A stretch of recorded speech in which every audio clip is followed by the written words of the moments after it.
Добар ден во првото издание на Дневникот на Канал Плюс. Еве дел од настаните кои го одбележаа денешниот ден.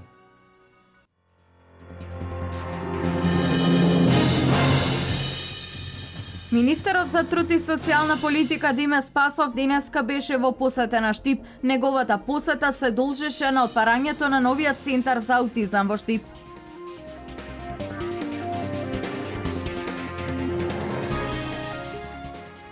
На 1200 вработувања преку проектот Македонија вработува во неколку градови на источниот регион.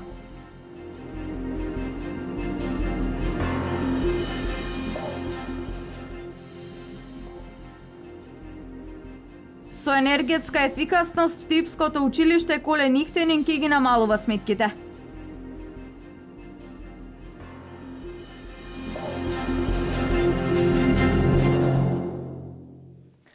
Министерот за труд и социјална политика Диме Спасов денеска беше во посета на Штип. Неговата посета се должеше на отварањето на новиот центар за аутизам, кој што веќе долг период представуваше проблем за родителите на деца со аутизам и слични диагнози.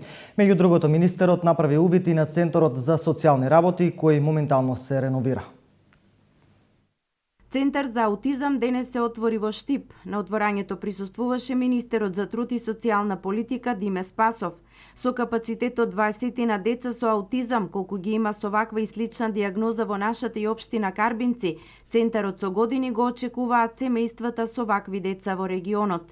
Центарот за аутизам во Штип е солидно опремен, но фали стручно едуциран кадар, велат родителите.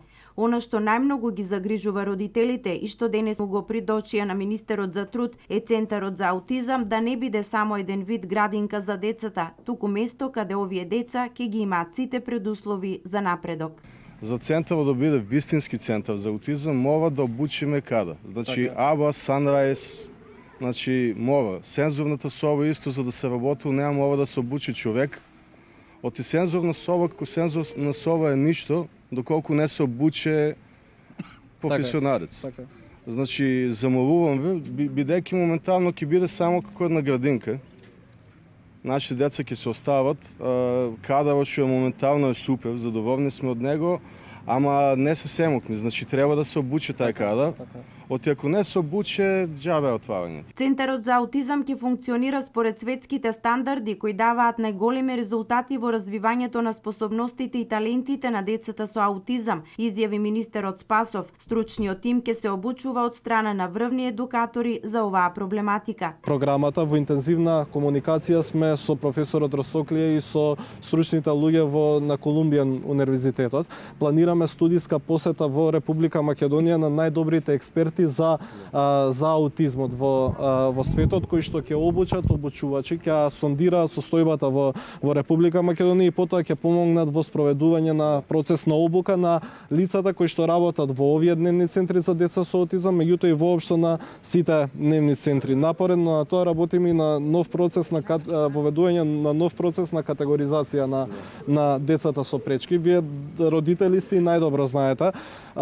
Сега процесот во Република Македонија годиниве наназад е медицински. Ова е голем напредок во третманот на децата со аутизам во Штип и Карбинци, изјави градоначалникот на Штип Илчо Захариев. Благодарение на владата на Република Македонија која ни го преостави просторот на општината, благодарение на Министерството за труд и социјална политика и пред се на големите барања на самите родители, од денеска почнува да работи овој центар. Ова е втор центар во државата после Скопје. Јас се надам дека од денеска животот на овие деца ќе биде променет, ќе има се многу на родителите и верувам дека на крајниот ефект ќе биде многу позитивен за тие деца.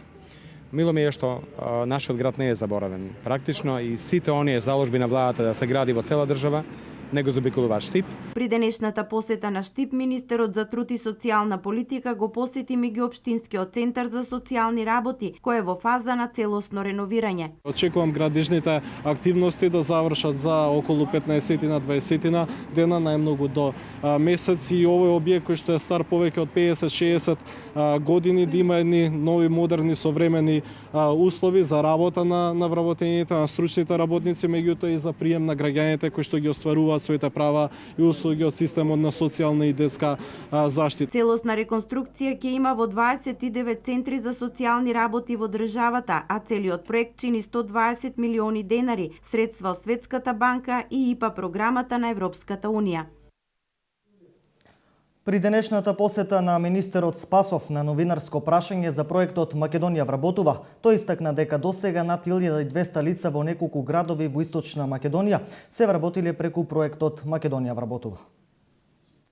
Континуирано се реализира владиниот проект Македонија вработува. Во рок од 5 месеци во неколку градови во Источна Македонија се имаат вработено над 1200 лица, што е задоволителна бројка, истакна министерот за труд и социјална политика Диме Спасов.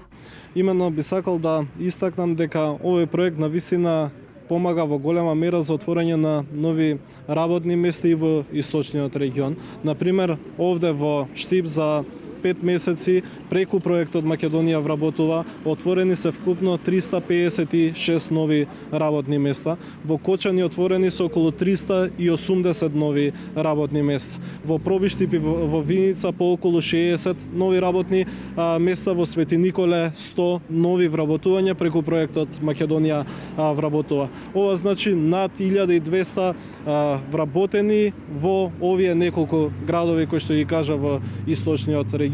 Значајно е да се истакне дека околу 4200 приватни компании ги имаат искористено поволностите и овој проект влијае за тие да отворат нови работни места и да вработат нови лица. Министерот Спасов истакна дека најголем дел од мерките преку проектот Македонија вработува го имаат искористено мали компании. Тоа се фирмите во кои што работат нашите пријатели и соседи, тоа се малите македонски компании во кои што ние секојдневно пазаруваме. Тоа се берберите, кројачите и особено ме радува што во голема мера искориста нови проект од оние најмалите македонски компании. Во голема мера овој проект ќе им помогне за да го развијат својот бизнис, бидејќи кога имаат намалени трошоци за ангажирање на нови вработени, тоа влијае тие истите средства кои што ги планирале работодавачите за нов вработен да ги пренаменат за развој на сопствениот бизнис. Проектот продолжува да се реализира и понатаму, а досега на ниво на држава се имаат вработено околу 6440 лица, што дава резултати на намалувањето на невработеноста во Република Македонија. Со енергетска ефикасност, Штипското училиште Колен Ехтенин ќе ги намалува сметките. До крајот на првото полугодие се очекува да се заврши реализацијата на проектот. Штипското училиште со најмногу запишани средношколци планира да ги преполови сметките со реализација на проектот за енергетска ефикасност.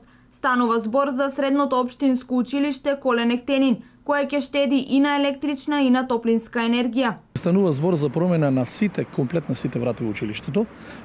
Целата работа е значи енергетска ефикасност во училниците. Промена на некаде 70% од стаклото, бидејќи дограмата, односно прозорите се алумински, неисплатливо е да се зменат со други, него се ги заменува само стаклото. Постоечкото стакло се заменува со поквалитетно стакло.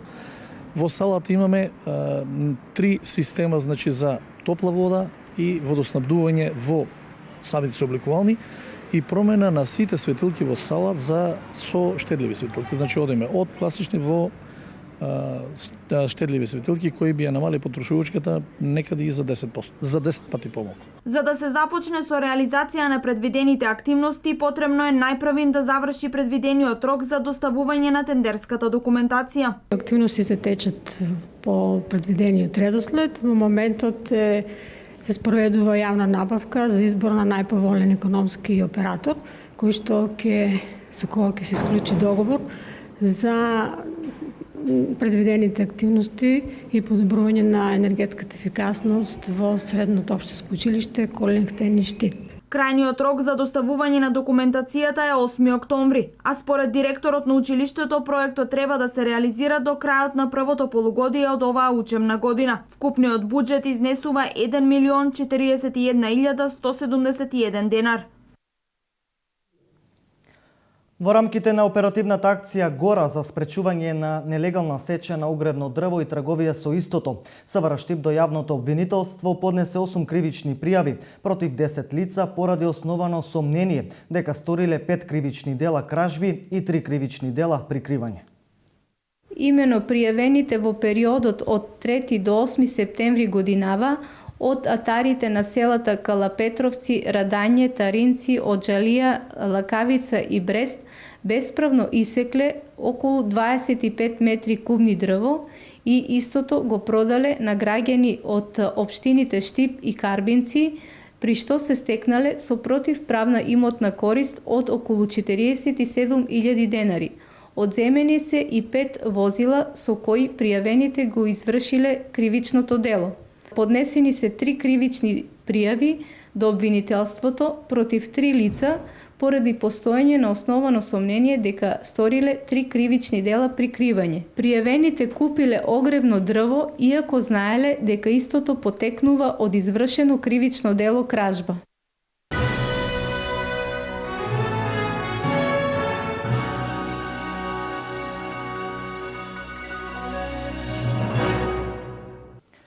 Во Делчево вчера беше отворена ликовната изложба на професорот на Факултетот за ликовна уметност Мирко Вујшик и неговата сопруга Лидија.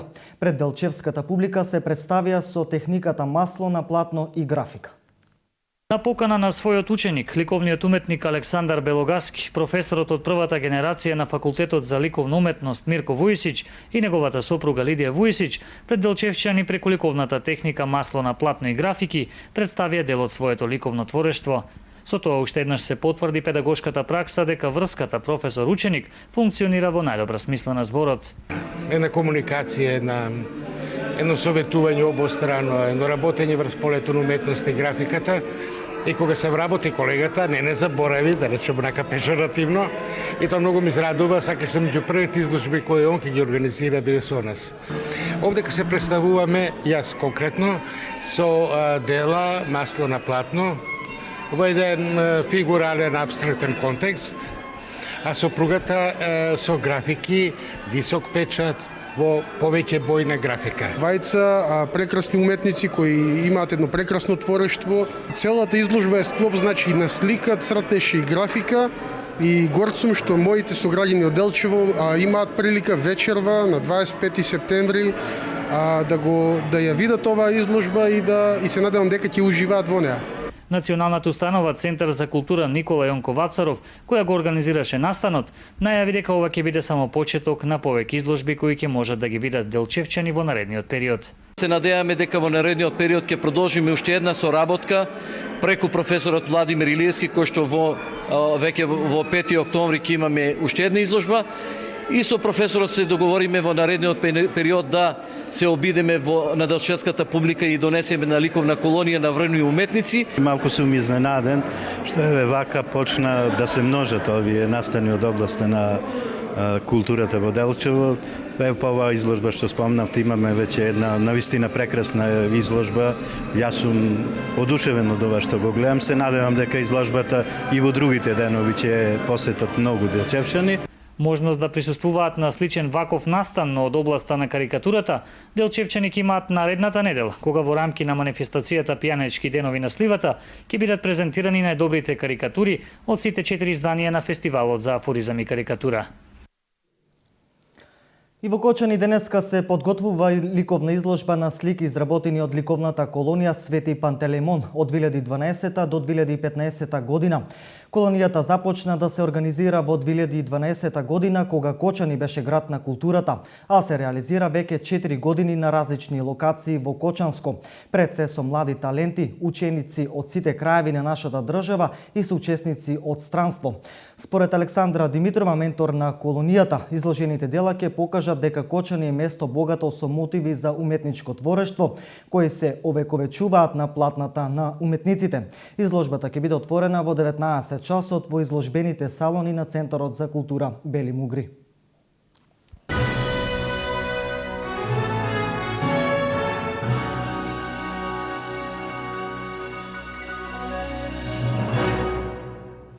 Според календарот на Македонската православна црква, денеска е воздвижение на Светиот крст, крстов ден или строг пост. Денес се празнува пронаоѓањето на чесниот крст на Голготата и враќањето на чесниот крст од Персија во Ерусалим. Во штипските цркви Свети Никола и Свети Климент ќе се одржи празнична богослужба. Православната црква утре го празнува воздвижението на чесниот и животворен крст во народот, познат како Крстов ден. На овој ден се празнуваат два настани: пронаоѓањето на чесниот крст на Голгота и враќањето на чесниот крст од Персија во Ерусалим. Под храмот Венера биле пронајдени 3 крста, истите биле ставени на еден покојник, за да се види кој од нив е чесниот крст. Третиот крст го воскреснал мртовецот и со тоа се покажало моќта и значењето на пронаѓањето на Светиот крст. И нашите три крста, веќе Господ Исус Христос бил распнат со двајца разбойници. Едниот се покајал, а другиот не. И не знаеле кој е честниот крст. И епископот што бил таму рекол, во тој момент минувала некоја поврка од мртовеци, рекле да ги ставиме крстовите врз мртовици да има што ќе се случи. Го ставиле првиот крст ништо, вториот ништо, а кога оставиле третиот животворен крст, мртовецот воскреснал, оживеал. Потоа, за да се потврди дека навистина тоа е животворниот крст, го дали да се допре до некоја болна жена и таа оздравиле. Во црквите Свети Никола и Свети Климент денес во попладневните часови ќе се одржи свечена празнична богослужба, а во недела во утринските часови ќе се служи света литургија, а честниот крст ќе биде поставен во средината на црквата на поклонение и бакнување. Преодниот период помеѓу 2 годишни времења проследен со значителни температурни разлики предизвикуваат значителни промени како кај возрастните, така и кај децата. Деновиве е зголемен бројот на деца со појава на настинки, но да не дојде до позначителни компликации, педиатрите препорачуваат превентивни мерки кои треба да ги следат родителите за да ги заштитат своите деца. Временските осцилации предизвикуваат промени во човечкиот организам. Посебно осетливи се најмалите, на кои најмногу треба да внимаваат нивните родители. Во овој преоден период во кој се случуваат нагли температурни разлики, во амбулантите е забележан зголемен број на деца со симптоми на настинка. Зголемен е бројот кој што се јавуваат особено во попладневните и ноќните часови, бидејќи децата покачат температура, ги земат од градинка родителите и точно во тој период се манифестираат симптомите. Порано се манифестирале, меѓутоа ги регистрираат родителите и ги донесуваат во амбулантите. Тоа се најчесто вирози кои одат некоја само со течење на носе, со поткивнување или подкашлување, меѓутоа многу често можат да бидат со по-сериозни симптоми во смисол на покачена температура која представува најголем аларм за родителите дека детето треба да го донесат во амбуланта кај матичен лекар или кај на оделение. Гацова препорачува родителите во овој период од годината соодветно да ги облекуваат нивните деца, бидејќи една од причините за наведените симптоми е несоодветното облекување. Освен ова, доктор Гацова споделува дека друг причинител е и престојот на децата во детските градинки. Она живење колективно, непроветрување соодветно на просториите каде престојуваат поголем број на деца, носење на болни дечиња со вирози во градинките, која секако представува неминовност во однос на времето во кое што живееме. Сето тоа допринесува за зголемување на бројот на децата кои што се јавуваат со ваква симптоматологија во овие последните неколку дена. Сепак, според доктор Гацова, наведените симптоми засега не се поврзани со компликации поврзани со долните дишни патишта, воспаление на белите дробови, бронхит и слично. Таа истакна дека родителите не смеат во домашни услови да ги лекуваат децата без консултација со матичен лекар. Она што би можело да го сторат се превентивните мерки, со тоа што ќе инсистираат на конзумирање повеќе течности, зеленчуци, овошје, природни сокови, свежо приготвена храна и почесто проветрување на просториите.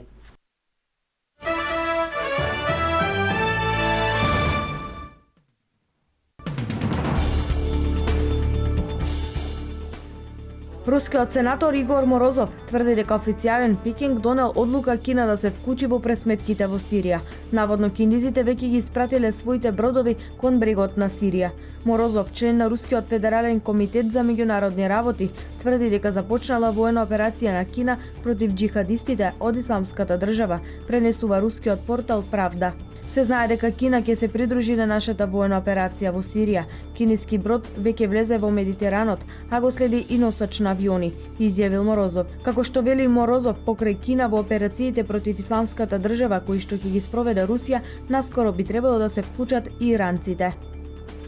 Најмалку 15 цивили беа убиени во напад на нигерската исламистичка групација Боко Харам врз село на границата со сосед Нигер, изјави представник на нигерските сили за безбедност. Нападот бил извршен додека жителите го празнувале муслиманскиот празник Курбан Бајрам. 8 од жртвите биле застрелани, а на останатите 7 им биле пресечени грлата. Намалувањето на пензиите во Грција нема како да биде избегнато, призна новоизбраниот социјален министер во Грција Јоргос Катругалос. Во договорот со доверителите е запишано намалување на пензиските трошоци со 3,5 милијарди евра до 2018 година, потсети тој пред локалното Реал FM радио. Социјалниот министер е категоричен дека новата влада нема да ги намалува ниските и средните пензии. Како ниски тој ги утврди пензиите под 1000 евра, а средни во опсек помеѓу 1000 и 1500 евра.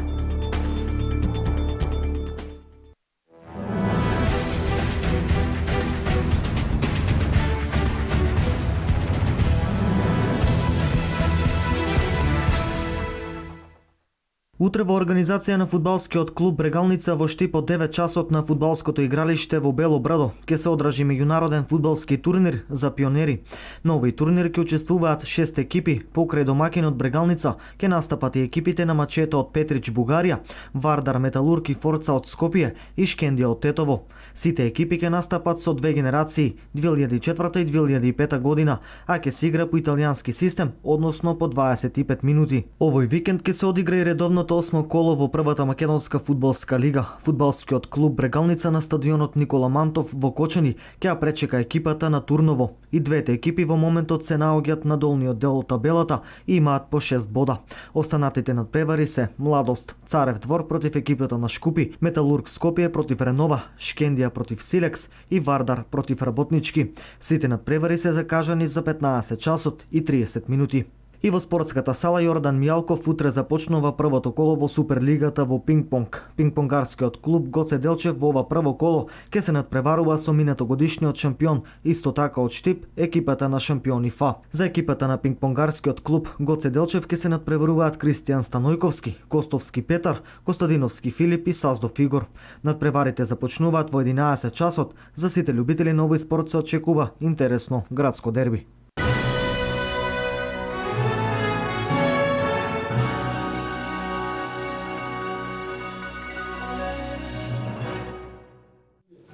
Овде завршуваме со ова издание на Дневникот. За повеќе информации следете не во Дневникот во 20 часот. Пријатен ден!